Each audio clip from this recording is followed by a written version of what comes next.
Sweet అంటే గుర్తుకొచ్చేది ఈ సేమియానండి. Sweet గుర్తుకు వచ్చినప్పుడు సేమియాతో రకరకాల ప్రయత్నాలు చేస్తూ ఉంటాం కదా! అలాగే ఇంటికి గెస్ట్‌లు వచ్చినప్పుడు, ఫ్రెండ్స్ వచ్చినప్పుడు, చుట్టాలు వచ్చినప్పుడు కూడా మనం సేమియాతో స్వీట్ చేస్తాం. ఈ సేమియా స్వీట్‌లోనే కాదండోయ్! హాట్‌లో కూడా నంబర్ వన్నే. ఎందుకు నంబర్ వన్ అంటారా? బ్రేక్‌ఫాస్ట్‌లో ఇలా ఎగ్ సేమియా చేసుకొని తినండి. సూపర్‌గా ఉంటుంది. ఒక్క ముద్ద కూడా వదిలిపెట్టరు. కొత్తగాను ఉంటుంది, డిఫరెంట్‌గాను ఉంటుంది. ఇంకా సేమ్ ఫ్రైడ్ రైస్ లానే ఉంటుంది.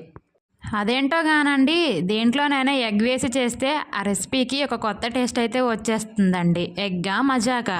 ఎగ్‌కున్న ప్రత్యేకతే అది. బ్రేక్‌ఫాస్ట్‌లో ఇడ్లీ, దోసలు తప్ప ఇంకేం తినని, ఇంకా రవ్వతో ఉప్మా చేసినప్పుడు అందులో సేమియా వేసి చేస్తే నచ్చని మా ఆయన కూడా ఈ ఎగ్ సేమియా సూపర్ అనే అన్నారండి. ఈ ఎగ్ సేమియా చేసినప్పుడు ఎప్పుడూ తినేదానికంట రెండంతలు ఎక్కువగానే తిన్నారండి. చూడండి టేస్ట్ ఎంత బావుందో మరి.